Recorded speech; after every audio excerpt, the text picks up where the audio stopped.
countdown for blastoff. X minus 5, 4, 3, 2, X minus 1, fire.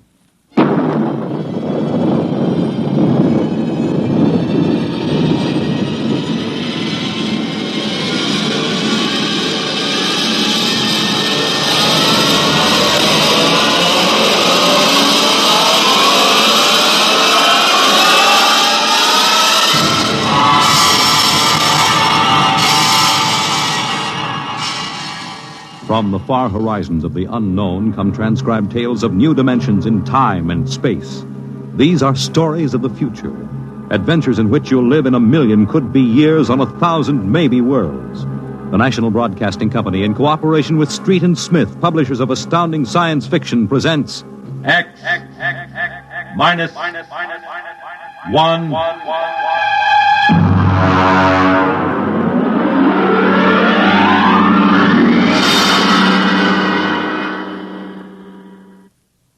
Tonight's story, Nightfall, by Isaac Asimov.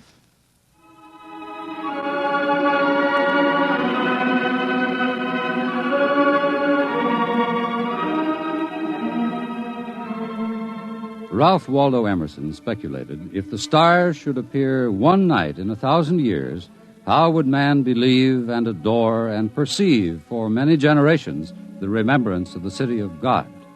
This was philosophically interesting. But on the edge of the galaxy, a planet swings on its orbit in a cluster of 6 suns. These suns hang in the sky above. Never less than 2 shine down through the entire 23.8 hours of the planet's day. The yellow light has burned down on the planet continuously, into the past, till the mind of man runneth not to the contrary.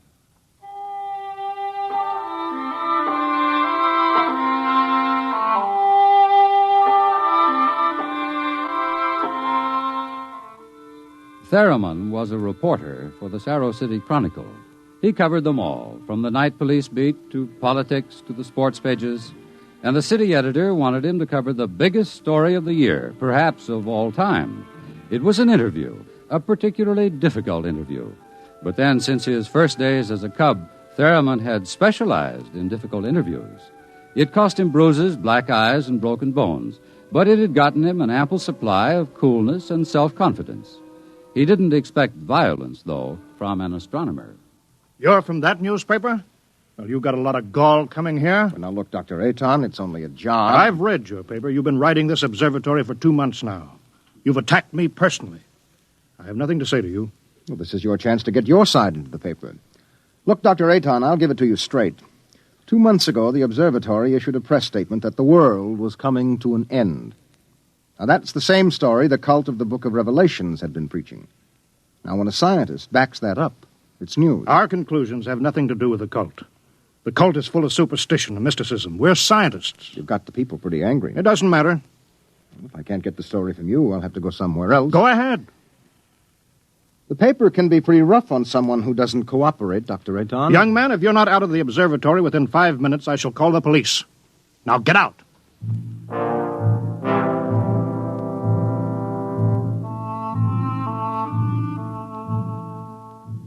The reporter walks down the long hall from the observatory. The light filters through the high, clear-story windows, the yellow light of Gamma, the brightest of the 6 suns in the planet's sky. Beta is almost at zenith. Its red light floods the landscape to an unusual orange. The planet's sun Alpha is at the antipodes, and now as Gamma sinks below the horizon, the red dwarf sun Beta is alone, grimly alone. It's a short drive from the observatory to Saros City, and the red light glares from the highway. The temple of the cult stands hewn from the solid rock of the Dormite Mountains outside the city, and in the inner courtyard stands Sor, the priest of the cult.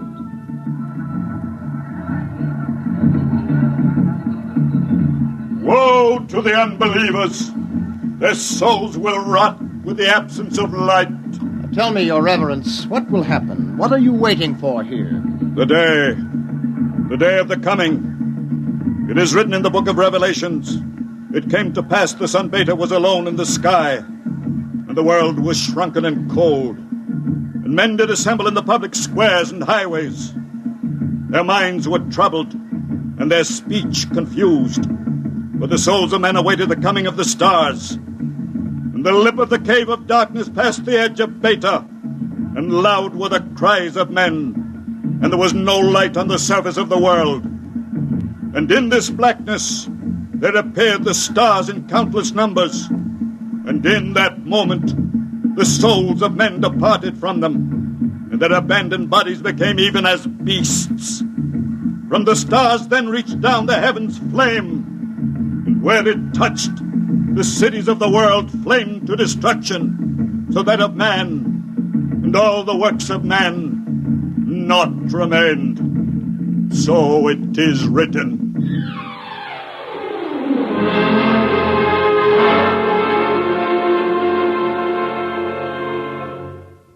Dr. Sharon, you're the only scientist I could find in the city.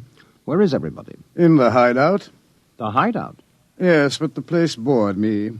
I wanted to be out here where things are getting hot. I want to see the stars the cultists are talking about.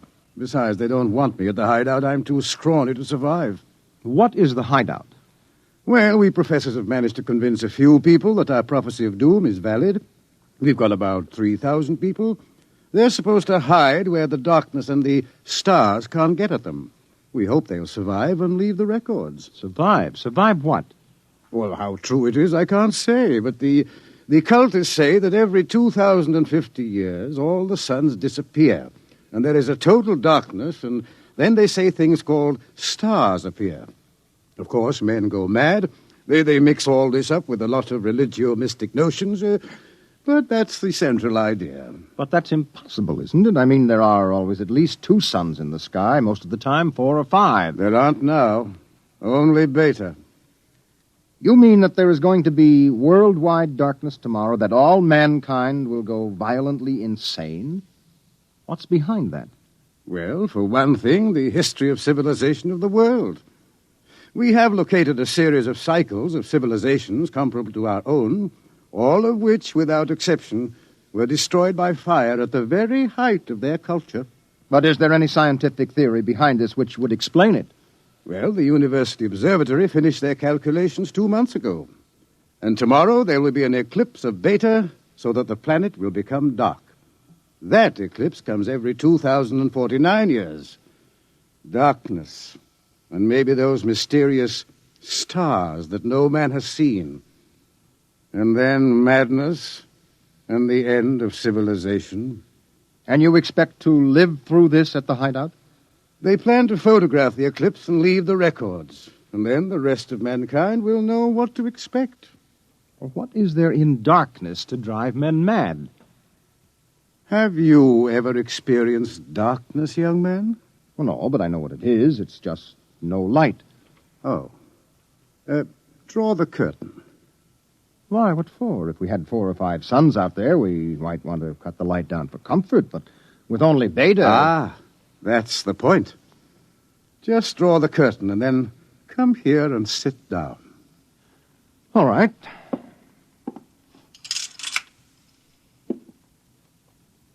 I can't see you. Feel your way. But I can't see you. I can't see anything. Do you like it? Oh, it's awful. The walls seem to be closing in on me. I keep wanting to push them away. All right. Draw the curtain back again. Oh, the light. Do you have a drink? Right here. Now, that was just a dark room. Yes, but it wasn't really so bad. You're afraid? Just darkness could do that? This isn't just a metaphysical theory, young man. It's promulgated from observed data. Well, come with me. Where? The locked wall down the corridor.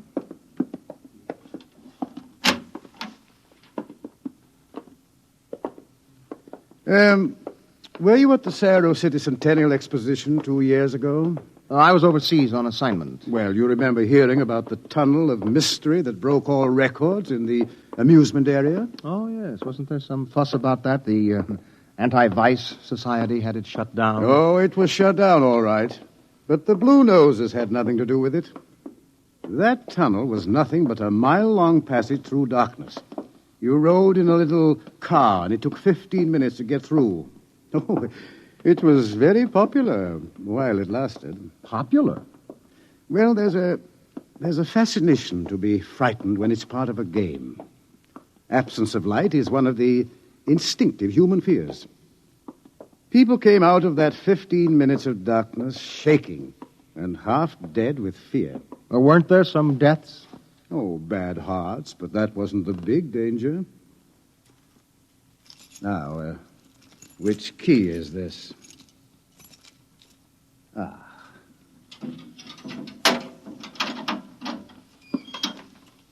Where are we going? You'll see. No, the heart attacks were actually good for business, but there was something else. Here, I'll show you. I want you to see somebody. Latimer. Latimer. Go away. Latimer, I want you to meet somebody. This is Mr. Theremin. No, go away. Hello? He's pushing me. Make him stop pushing me. Go away. I'm not touching him. What's wrong? Latimer is afraid, aren't The you? walls. They're falling in on me. The walls. I've got to get out. I've got to get out. Let me out. You can't go out, Latimer. It's all right. I've got to get out. Let me out. Let me out. Let me out. At sleeping period, we have to give him a shot of morphine. Otherwise, he'd bat his brains against the wall. What's wrong with him? Nothing. Nothing but 15 minutes in the darkness of the tunnel of mystery. Oh, that's impossible. 1 person out of 10 came out of the tunnel that way. That's why we had it shut down. But why should darkness do that? It's obvious men cannot exist without light. Longer periods of darkness would obviously be fatal. The scientific theory is that the consciousness of light is necessary for mental activity. Please, doctor, let me outside. Let me out, please. I can't breathe. They're pushing me. They're always pushing me. I can't stand here. Well, there you are, Theremin. That's what 15 minutes of darkness will do. Man just wasn't built to operate without light. There are always at least 2 suns in the sky, most of the time more. Just 15 minutes of darkness. Now, look out of that window. Imagine darkness everywhere. No light as far as you can see. Black. Everything black. And, stars, whatever they are. Can you conceive it? No, your mind wasn't built for that conception. When the real thing comes, you will go mad. Completely and permanently. There is no question of it. Tomorrow, there won't be a city left standing in the world. Why should the cities be destroyed? If you were in darkness, what would you want more than anything else? What would it be that every instinct would call for? Light. And how would you get light? I don't know. You'd burn something. They've got to have light. They've got to burn something. And every city in the world will go up in flames. Well, shall we go back to my office, Mr. Theremin, and have another drink?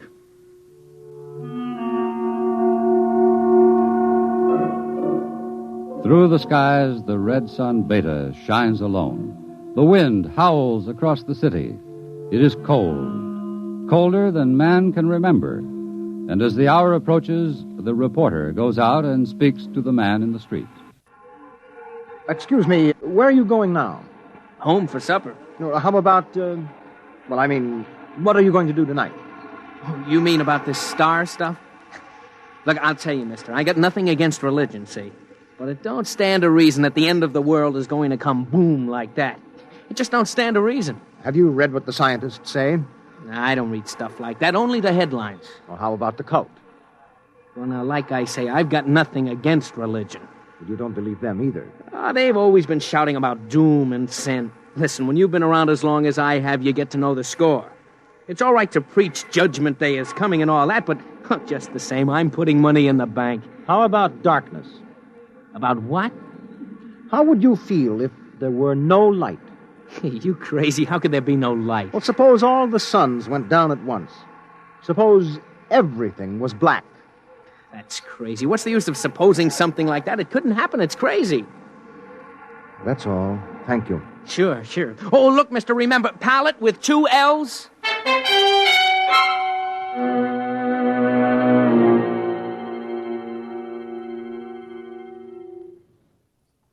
All this talk of scientific explanation, it's sinful, that's what it is. Are you a member of the cult, sir? Sure I am. Been a member since I was a boy. My daddy was a member, too. I've seen the books. It's all written down in the books. Don't you believe the scientist's explanation? Don't need it. I'm going to save my immortal soul. I'm going to stay on the mountaintop in a white robe while the stars carry me away to glory. Blessed be the stars. Amen. What are the stars? The glory, the breath of the heavens, the spirit of the ultimate. That's what they are. The observatory has announced that it intends to take pictures of the stars. Blasphemy. I sold my house. I gave all my money to the poor. Won't need it anymore. I'm going to heaven with the stars. Glory, glory, going with the stars.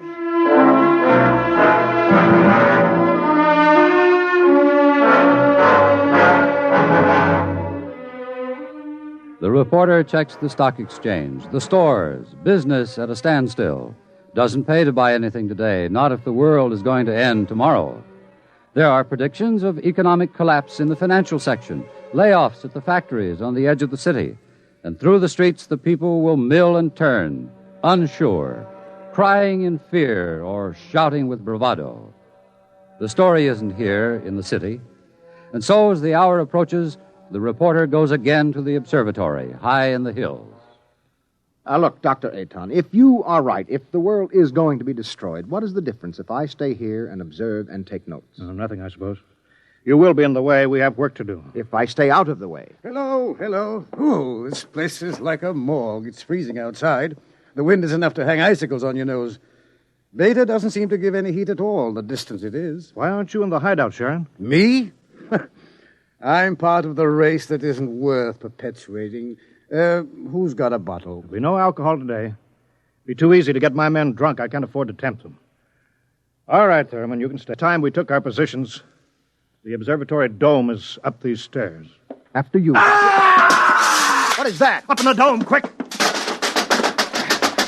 What is it? It's the plates. The photographic plates, they're all smashed. There he is. A cultist. He's going for the telescope. After him. All right, I've got him. Let go! No. Let go must be destroyed! It must be! It's all right. He didn't harm anything. Let him up. Well, that's the high priest. I was talking to him yesterday. All right. What do you want? Nothing that you would give me of your own free will. I made a bargain with the cult to give me certain data that you had. In return, I promised to prove the essential truth of the creed. There was no need to prove that. It stands proven by the book of Revelations. I offered scientific backing for you believers. You made of the darkness and the stars a natural phenomenon and removed all its real significance. That was blasphemy. The facts exist. Your facts are a fraud and a delusion. How do you know? I know. I suppose you think in trying to warn the world against the menace of madness, we are placing souls in jeopardy, huh? Well, we haven't succeeded, if that makes you feel better. Your devilish instruments must be destroyed. We obey the will of the stars. Someone call the police in Cerro City. There's no time for that. Let me handle this. The eclipse is only a few minutes away. Look, you. Will you give your word of honor to cause no trouble? I will not. Listen.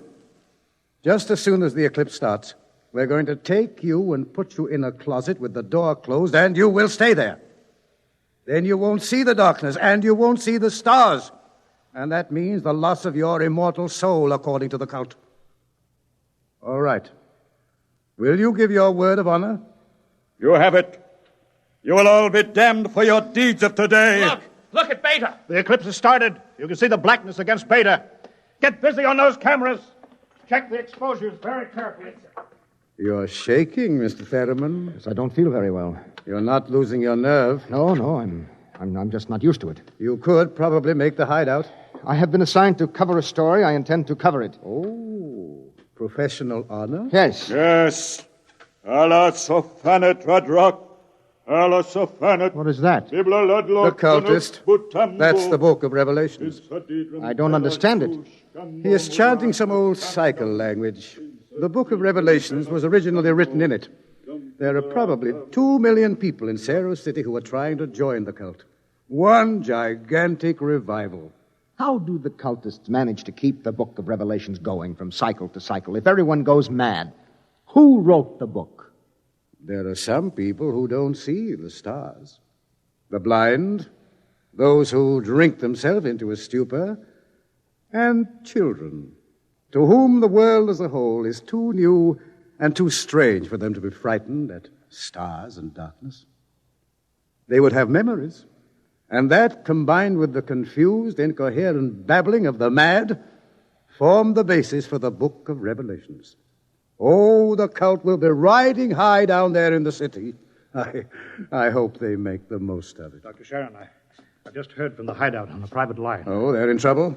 They are safe, but the city is a shambles. You have no idea. Well, it'll get worse. What are you shaking about, Dr. Ayton? How do you feel? You don't understand. The cultists are rousing the people to storm the observatory, promising them immediate entrance into grace, promising them salvation, promising them anything. How long till the total eclipse? An hour. Well, it's a gamble. It will take time to get a mob out here. If the darkness comes first, we're all right. Oh, look at Beta. It's cut in half. Half of it is black. Yes, it's getting darker. An interesting phenomenon. Oh, my collar is suddenly tight. Are you having any difficulty in breathing? No, why? Difficulty in breathing is one of the first symptoms. We have experimented. I'm cold. Seems to be getting colder. Yes, well, we'd better keep our minds on something else.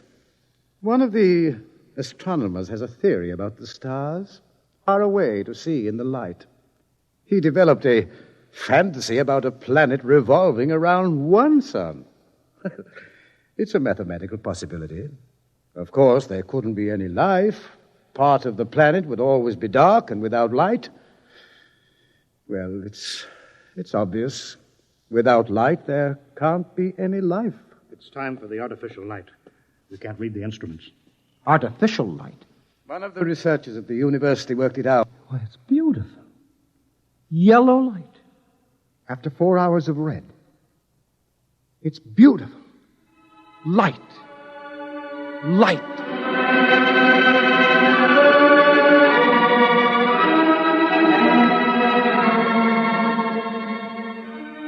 The dome is quiet. The priest in his yellow robe sways slowly as his lips move in the ancient tongue. Over and over, he whispers the invocation to the stars. The technicians hunch over the instruments, and the sky gradually turns a horrible deep purple red, and the air grows denser. Dusk, like a palpable entity, enters the room, and the dancing circle of yellow light about the torches etches itself into ever sharper distinction against the ever-gathering grayness beyond. Outside, Beta is a mere smoldering splendor, taking a last look at the world. The western horizon, in the direction of the city, is lost in darkness, and along the highway to the observatory surges a menacing, shadowy mass. Mob from the city, they're coming. How long till total eclipse? 15 minutes. But they'll be here in 5. We'll hold them off. Come on, Theremin, downstairs. But there's no light down there. We have to block the door. Come on. I can't breathe. I can't go down there. Take a torch. We'll take light with us. Come on.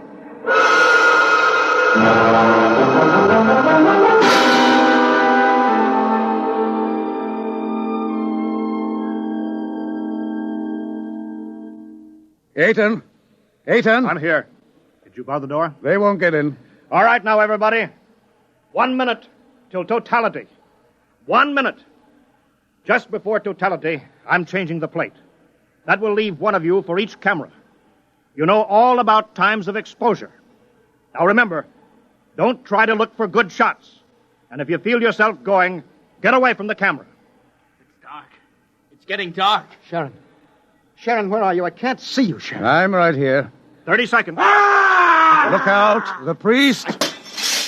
I can't see him. And the wicked shall perish, and the souls of the true believers shall be transported in glory to the stars. You can see him against the torch. Don't let him get to the From the telescope. stars there reached down a heavenly flame, and where it touched the cities of the world, flame to utter destruction. Grab him! You shall not Grab him! blaspheme! The world must be destroyed by the stars! It must be! Let me go! I'll take care of him. Stars! The stars!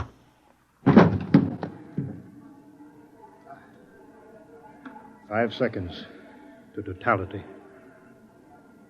4, 3, 2, 1.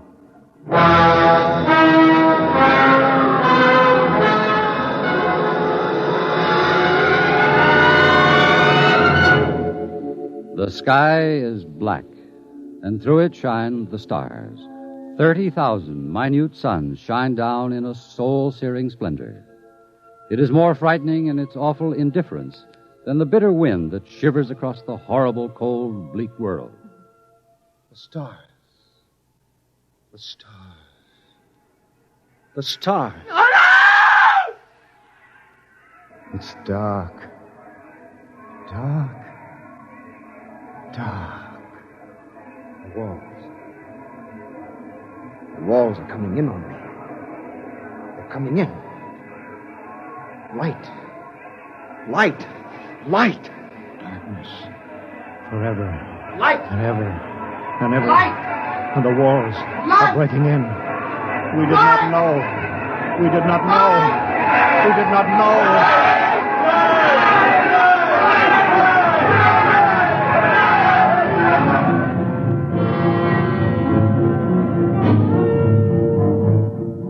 On the horizon, in the direction of the city, a crimson glow begins growing. 1,000 fires strengthen in brightness that is not the glow of the sun. 1,000,000 fires, as a world mad in the darkness screams in terror for the light. The night has come again.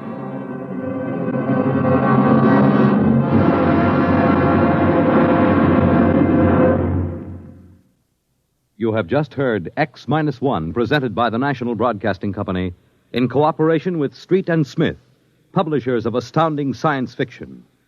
Tonight, by transcription, X-1 has brought you Nightfall by Isaac Asimov, adapted for radio by Ernest Kenoy. Featured in the cast were Wendell Holmes, John Larkin, Santos Ortega, Mercer McLeod, Alan Collins, Bob Hastings, and Roy Fent. Your narrator was Floyd Mack. Fred Collins speaking. X-1 was directed by Daniel Sutter and is an NBC Radio Network production.